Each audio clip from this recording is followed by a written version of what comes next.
ধর্মপথ হোক, ভক্তিপথ হোক বা লতা মঙ্গেশকর চক, সর্বত্রই যেন একেবারে অযোধ্যা নগরী নববধূর বেশে সেজে উঠেছে।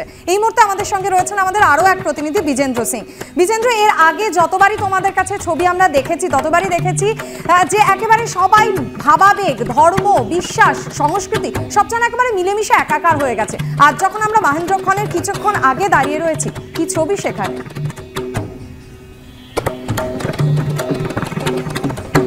দেখো, এই মুহূর্তে আমি ধর্মপথে রয়েছি, সেখানে অবধের নাচ চলছে। এখানে অবধের নাচ স্টেজের উপর, ধর্মপথ থেকে একটু আগে গিয়ে লতা মঙ্গেশকর চক রয়েছে এবং সেখান থেকে রামপথ স্টার্ট হয়ে যায়। 1 কিলোমিটার পর সেখানে রাম মন্দির রয়েছে, যেখানে আজকে প্রাণ প্রতিষ্ঠা হবে।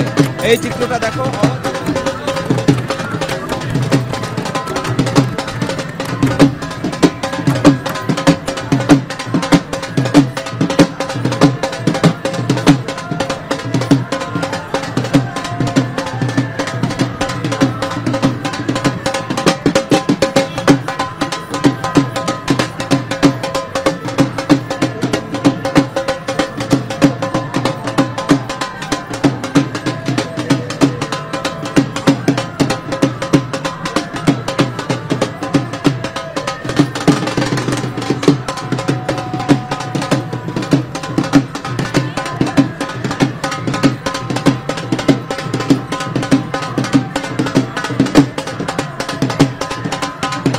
দেখতেই পাচ্ছেন বিভিন্ন প্রদেশ থেকে যে লোক সংস্কৃতি শিল্পীরা এসেছেন, তারা তাদের সাংস্কৃতিক ঐতিহ্যে রঙে রূপে রাঙিয়ে দিয়েছেন কিভাবে অযোধ্যাকে।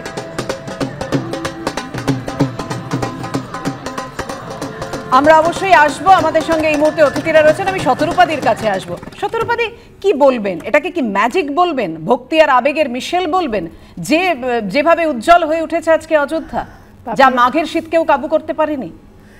পাপি, আমি এত ইমোশনাল হয়ে আছি গত কিছুদিন ধরে, আজ তো গলা পুরো চোখ হয়ে যাচ্ছে।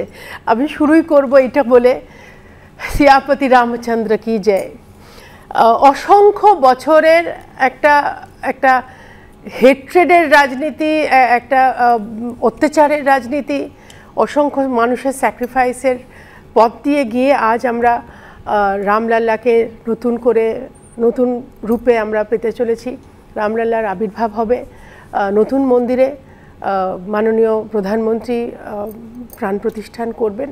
এটা আমাদের জন্য, শুধু বিজেপির কার্যকর্তাদের জন্য নয়, সারা ভারতবর্ষের একটা অসম্ভব আবেগ, একটা এপিটোম অফ, মানে রিলিজিয়াসিটিও আমি বলবো না, একটা ধর্ম, স্পিরিচুয়ালিটি সমস্ত মিশে তোমরা গতকাল থেকে দেখাচ্ছ যে ভারতবর্ষের মধ্যে যে কটা মানে ধর্ম বা কালচার আছে সমস্ত এক জায়গায় মিশেছে।